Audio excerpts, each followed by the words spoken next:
I, Robot by Cory Doctorow. Part 3. Performed by Miranda and Ryan Johnson. Daddy? Wake up, Daddy! Ada never called him Daddy except when she wanted something. Otherwise, he was Pop or Dad or Detective when she was feeling especially snotty.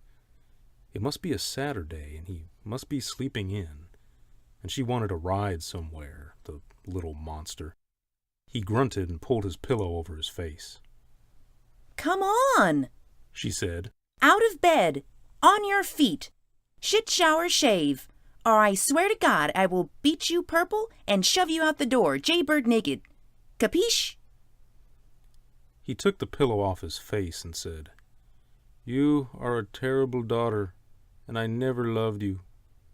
He regarded her blearily through a haze of sleep grog and hangover. Must have been some daddy-daughter night. "Damn it, Ada. What have you done to your hair?" Her straight, mousy hair now hung in jet-black ringlets. He sat up, holding his head as the day's events came rushing back to him. He groaned and climbed unsteadily to his feet. Easy there, Pop, Ada said, taking his hand. Steady. He rocked on his heels. Whoa! Sit down, okay? You don't look so good. He sat heavily and propped his chin on his hands, his elbows on his knees. The room was a middle-class bedroom in a modern apartment block. They were some stories up, judging from the scrap of unfamiliar skyline visible through the crack in the blinds. The furniture was more Swedish flat pack, the taupe carpet recently vacuumed with robot precision, the nap all laying down in one direction. He patted his pockets and found them empty. Dad, over here, okay? Ada said, waving her hand before his face. Then it hit him. Wherever he was with Ada, and she was okay, albeit with a stupid hairdo. He took her warm little hand and gathered her into his arms, burying his face in her hair. She squirmed at first, and then relaxed. Oh, Dad, she said. I love you, Ada, he said, giving her one more squeeze. Oh, Dad. He let her get away. He felt a little nauseated, but his headache was receding. Something about the light and the street sounds told him they weren't in Toronto anymore, but he didn't know what. He was soaked in Toronto's subconscious cues, and they were missing. Ottawa, Ada said. Mom brought us here. It's a safe house. She's taking us back to Beijing. He swallowed. The robot? That's not Mom. She's got a few of those. They can change their faces when they need to. Configurable matter. Mom has been here, mostly, and at the CAFTA embassy. I only met her for the first time 2 weeks ago, but she's nice, Dad. I don't want you to go all copper on her, okay? She's my mom, okay? He took her hand in his and patted it, then climbed to his feet again and headed for the door. The knob turned easily, and he opened it a crack. There was a robot behind the door, humanoid and faceless. Hello, it said. My name is Benny. I am a Eurasian robot, and I am much stronger and faster than you, and I don't obey the 3 laws. I am also much smarter than you. I am pleased to host you here. Hi, Benny, he said. The human name tasted wrong on his tongue. Nice to meet you. He closed the door. His ex-wife left him 2 months after Ada was born. The divorce had been uncontested, though he dutifully posted a humiliating notice in the papers about it so that it would be completely legal. The court awarded him full custody and control of the marital assets, and then a tribunal tried her in absentia for treason and found her guilty, sentencing her to death. Practically speaking, though, defectors who came back to UNATS were more frequently whisked away to the bowels of the Social Harmony intelligence offices than they were executed on television. Televised executions were usually reserved for cannon fodder who'd had the good sense to run away from a charging Eurasian line in one of the many theaters of war. Ada stopped asking about her mother when she was 6 or 7, though Arturo tried to be upfront when she asked. Even his mom, who winced whenever anyone mentioned her name. Her name, it was Natalie, but Arturo hadn't thought of it in years, months, weeks. Was willing to bring Ada up onto her lap and tell her the few grudging good qualities she could dredge up about her mother.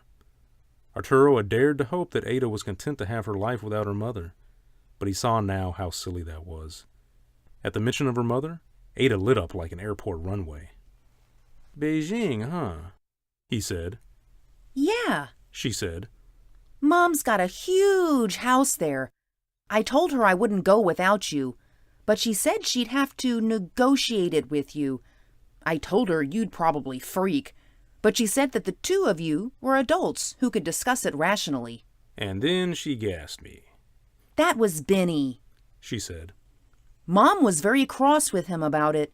She'll be back soon, Dad, and I want you to promise me that you'll hear her out, okay? I promise, Rotten, he said. I love you, Daddy, She said in her most syrupy voice. He gave her a squeeze on the shoulder and a slap on the butt. He opened the door again. Benny was there, imperturbable. Unlike the UNATS robots, he was odorless and perfectly silent. "I'm going to the toilet and then make myself a cup of coffee," Arturo said. I would be happy to assist you in any way possible. "I can wipe myself. Thanks," Arturo said. He washed his face twice and tried to rinse away the flavor left behind by whatever had shat in his mouth while he was unconscious. There was a splayed toothbrush in a glass by the sink. If it was his wife's, and who else could it be, it wouldn't be the first time he'd shared a toothbrush with her. But he couldn't bring himself to do it. Instead, he misted some dentifrice onto his fingertip and rubbed his teeth a little. There was a hairbrush by the sink, too, with short, mousy hairs caught in it. Some of them were gray, but they were still familiar enough. He had to stop himself from smelling the hairbrush. "Oh, Ada," he called through the door. Yes, Detective. "Tell me about your hair, don't, please," It was a disguise. she said, giggling. Mom did it for me. Natalie got home an hour later, after he'd had a couple cups of coffee and made some cheesy toast for the brat. Benny did the dishes without being asked. She stepped through the door and tossed her briefcase and coat on the floor, but the robot was a step behind her and caught them and hung them up before they touched the perfectly groomed carpet. Ada ran forward and gave her a hug, and she returned it enthusiastically, but she never took her eyes off of Arturo. Natalie had always been short and a little hippie, with big curves and a dusting of freckles over her prominent, slightly hooked nose. 12 years in Eurasia had thinned her out a little, cut grooves around her mouth and wrinkles at the corner of her eyes. Her short hair was about half gray, and it looked good on her. Her eyes were still the liveliest bit of her, long-lashed and slightly tilted and mischievous. Looking into them now, Arturo felt like he was falling down a well. Hello, Artie, She said, prying Ada loose. "Hello, Natty," he said. He wondered if he should shake her hand, or hug her, or what. She settled it by crossing the room and taking him in a firm, brief embrace, and kissing him on both cheeks. She smelled just the same, the opposite of the smell of robot, warm, human. He was suddenly very, very angry. He stepped away from her and had a seat. She sat too. Well, She said, gesturing around the room. The robots, the safe house, the death penalty, the abandoned daughter, and the decade-long defection, all of it down to, well, in a flop of a hand gesture. "Natalie Judith Goldberg," he said, "it is my duty as a UNATS detective 3rd grade to inform you that you are under arrest for high treason. You have the following rights: to a trial per current rules of due process, to be free from self-incrimination, in the absence of a court order to the contrary, to consult with a social harmony advocate, and to a speedy arraignment. Do you understand your rights?" oh, Daddy. Ada said. He turned and fixed her in his cold stare. "Be silent, Ada Trouble y Casa de Ariana Goldberg. Not one word," in the cop voice. She shrank back as though slapped. "Do you understand your rights?" Yes, Natalie said. I understand my rights. Congratulations on your promotion, Arturo. Please ask your robots to stand down and return my goods. I'm bringing you in now. I'm sorry, Arturo, she said. but that's not going to happen. He stood up, and in a second, both of her robots had his arms. Ada screamed and ran forward, and began to rhythmically pound one of them with a stool from the breakfast nook, making a dull thudding sound. The robot took the stool from her and held it out of her reach. Let him go. Natalie said. The robot still held him fast. Please, she said. Let him go. He won't harm me. The robot on his left let go, and the robot on his right did too. It set down the dented stool. Artie, please sit down and talk with me for a little while. Please. He rubbed his biceps. Return my belongings to me, he said. Sit. Please. Natalie, my daughter was kidnapped, I was gassed, and I have been robbed. I will not be made to feel unreasonable for demanding that my goods be returned to me before I talk to you.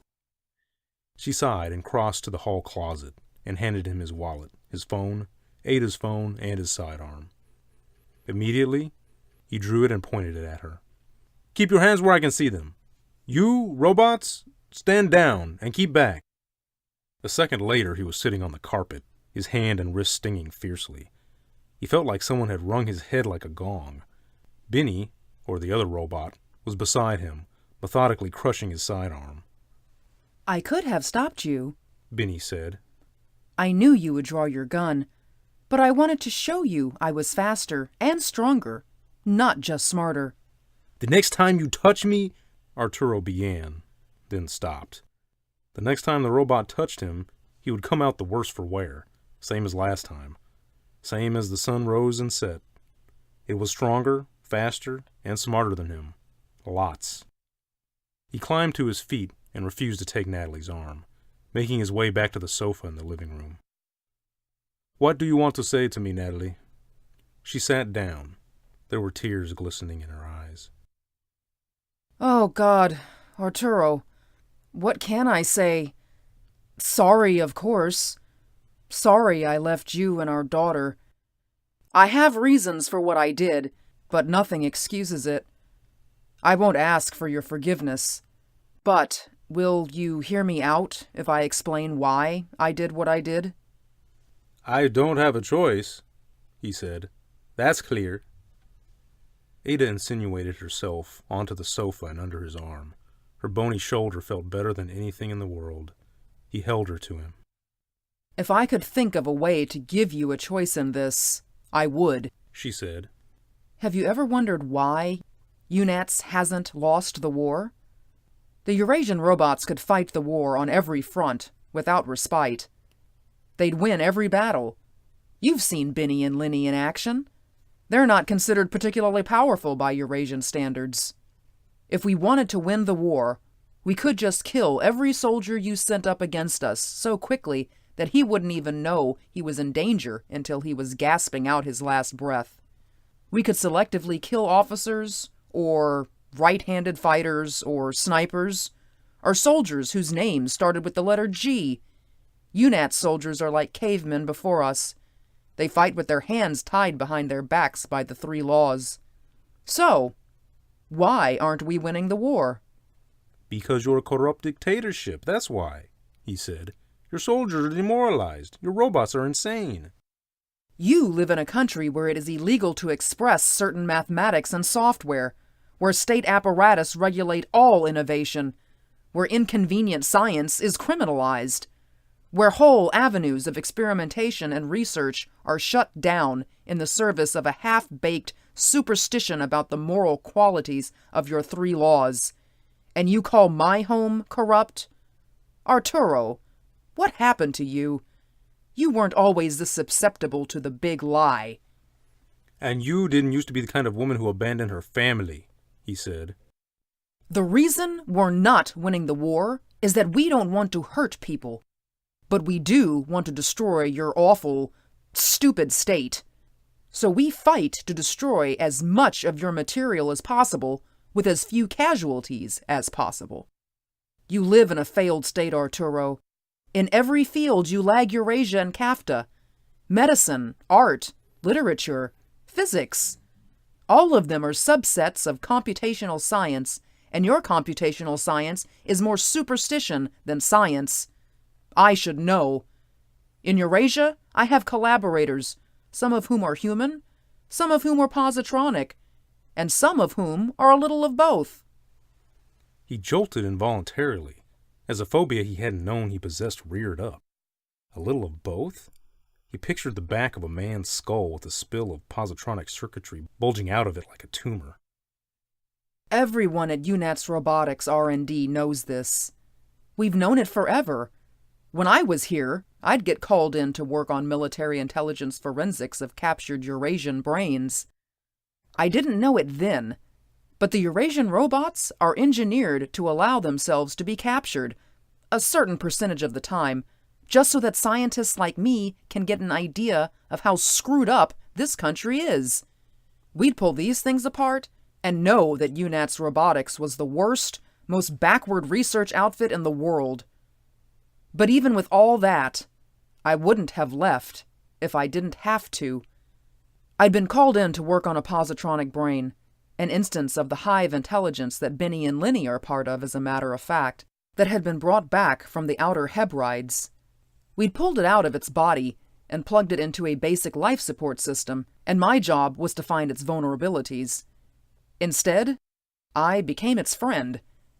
It's got a good sense of humor, and as my pregnancy got bigger and bigger, it talked to me about the way that children are raised in Eurasia, with every advantage, with human and positronic playmates, with the promise of going to the stars. And then I found out that Social Harmony had been spying on me. They had Eurasian-derived bugs, things that I had never seen before, but the man from Social Harmony, who came to me, showed it to me, and told me what would happen to me, to you, to our daughter, if I didn't cooperate.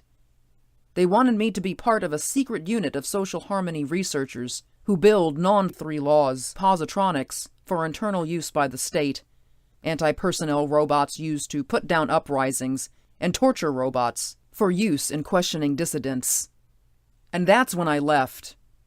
Without a word, I left my beautiful baby daughter and my wonderful husband because I knew that once I was in the clutches of Social Harmony, it would only get worse, and I knew that if I stayed and refused, that they'd hurt you to get at me. I defected, and that's why. And I know it's just a reason and not an excuse, but it's all I've got, Artie. Benny, or Lenny, glided silently to her side and put his hand on her shoulder and gave it a comforting squeeze. Detective, It said, your wife is the most brilliant human scientist working in Eurasia today. Her work has revolutionized our society a dozen times over, and it saved countless lives in the war. My own intelligence has been improved time and again by her advances in positronics, and now there are 500 million instances of me running in parallel, syncing and integrating when the chance occurs. My massive parallelization has led to new understandings of human cognition as well, providing a boon to brain-damaged and developmentally disabled human beings, something I'm quite proud of. I love your wife, Detective, as do my 500 million siblings, and as do the 7 billion Eurasians who owe their quality of life to her. I almost didn't let her come here because of the danger she faced in returning to this barbaric land, but she convinced me that she could never be happy without her husband and daughter. I apologize if I hurt you earlier, and beg your forgiveness. Please consider what your wife has to say without prejudice, for her sake and for your own. Its featureless face was made incongruous by the warm tone in its voice, and the way it held out its imploring arms to him was eerily human. Arturo stood up. He had tears running down his face, though he hadn't cried when his wife had left him alone. He hadn't cried since his father had died, the year before he met Natalie, riding her bike down the lakeshore trail, and she stopped to help him fix his tire. Dad? Ada said, squeezing his hand. He snuffled back his snot and ground at the tears in his eyes. Arturo? Natalie said. He held Ada to him. Not this way, he said. Not what way? Natalie asked. She was crying too now. Not by kidnapping us. Not by dragging us away from our homes and lives. You've told me what you have to tell me, and I would think about it. But I won't leave my home and my mother and my job and move to the other side of the world. I won't. I will think about it. You can give me a way to get in touch with you, and I'll let you know what I decide, and Ada will come with me. No! Ada said. I'm going with Mom. She pulled away from him and ran to her mother. You don't get a vote, daughter, and neither does she. She gave up her vote 12 years ago, and you're too young to get one. I fucking hate you! Ada screamed, her eyes bulging, her neck standing out in cords. Hate you! Natalie gathered her to her bosom, stroked her black curls. One robot put its arms around Natalie's shoulders and gave her a squeeze. The three of them, robot, wife, and daughter, looked like a family for a moment. Ada, he said, and held out his hand. He refused to let a note of pleading enter his voice. Her mother let her go. I don't know if I can come back for you, Natalie said. It's not safe. Social Harmony is using more and more Eurasian technology. They're not as primitive as the military and the police here. She gave Ada a shove, and she came to his arms. If you want to contact us, you will, he said. He didn't want to risk having Ada dig in her heels. He lifted her up onto his hip. She was heavy. It had been years since he had tried this last, and carried her out. End of Part 3 of I, Robot by Cory Doctorow. Performed by Miranda and Ryan Johnson. If you enjoyed this performance, please subscribe to Auditory Entertainments. Thank you for listening.